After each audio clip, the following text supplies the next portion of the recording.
Hey gang, Matt Schifferle for RedDeltaProject.com, coming at you from my friend's house. I'm dog sitting this week, and the first thing that you notice, of course, is that it's not my usual video. I don't have my normal little introduction there, none of the normal music and stuff, and the reason is because, well, I'm dog sitting. I don't have my normal resources. And the first lesson that I need to share with you with today's video is, you know, life changes. Things happen. Whenever I go and dog sit, everything about my life changes except for maybe my work day. But where I eat, where I sleep, my food resources, my time resources, schedule, all of that is just completely different from what I normally have. So naturally, everything's got to juggle around and get changed around a little bit. And a lot of times when these changes happen, people just shut down and they're like, oh, I can't get to the gym, screw it. You know, I'm just going to go and watch TV, or oh, I got thrown off my schedule or whatever. The lesson is you got to work with what you've got. You've always got some sort of resources. Yes, this isn't my computer. Yes, this isn't my normal studio. But you know what? I'm still making it happen and I'm still making it work. All right, so on to today's main lesson. This is an extension video off of what I was talking about, where the element of progression. Progression is something we absolutely must have if you want to get bigger, faster, stronger, leaner, better, just anything. If you want to make any sort of changes, your exercise program must have some sort of progression to it. You can't base your hopes on, well, if I do a special workout combination, or if I do a special kind of exercise, or if I change my diet a certain way, then I'm going to get results. No, anything, you can do anything, and if you don't have progression, you're not getting jack squat. I don't care what you do and how you do it. If it has no progression, if you're not stepping it up in some way, you can't make anything happen. You're going to stay exactly where you are. You're going to go backwards. But if you add progression to anything, I don't care how crappy your workout program is. If you got it from like a personal trainer who got certified last night, you know, in a certification he found at the bottom of a Cracker Jack box, take that certification, you progress it, you're going to get results just because of you have that element of progression.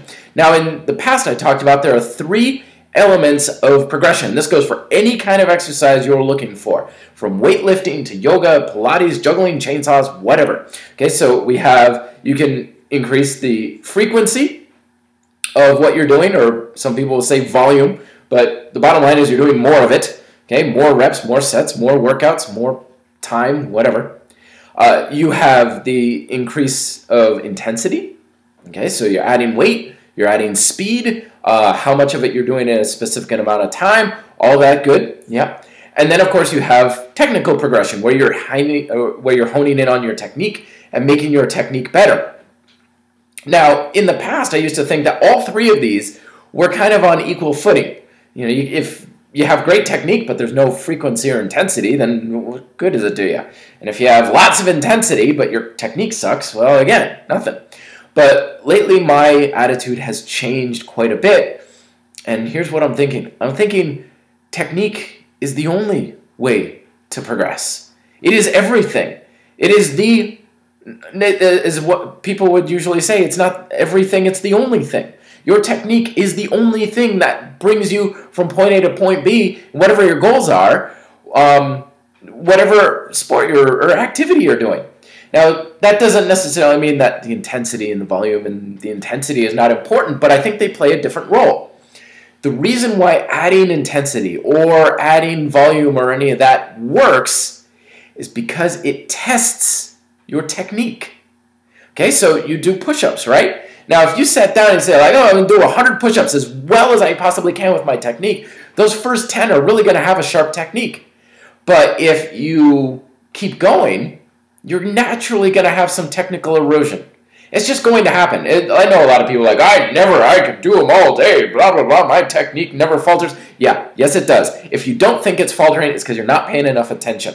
I used to do that. I used to make that mistake. I just say, oh yeah, every technique is exactly the same. If you're really honed in on your technique, you will notice every single rep you do will be different in some way. Not even good or bad, but they're different.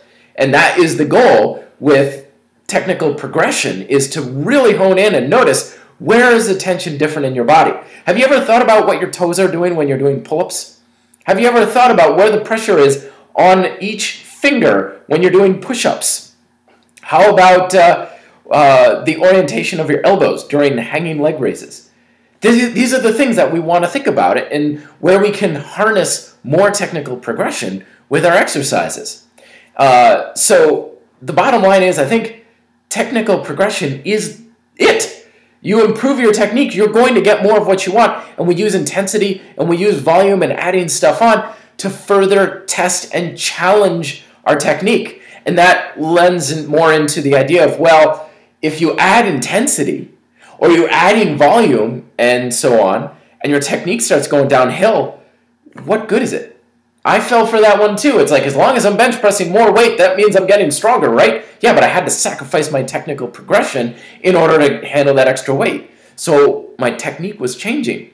So I wasn't doing the same technique with the same amount of weight. So it didn't count. It really didn't get me where I wanted to go. But once I said, I'm going to try and do my exercises with the exact same technique and add intensity, and the challenge isn't lifting the weight. The challenge isn't seeing how much I can do. The challenge is, how perfect can I make the technique rep after rep after rep after rep. And as soon as I took on that attitude, bang, things changed overnight for me.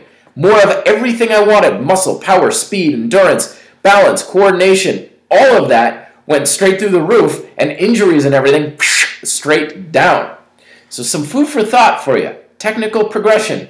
Is it the bottom line? Let me know your thoughts down below. Till then, be fit, live free.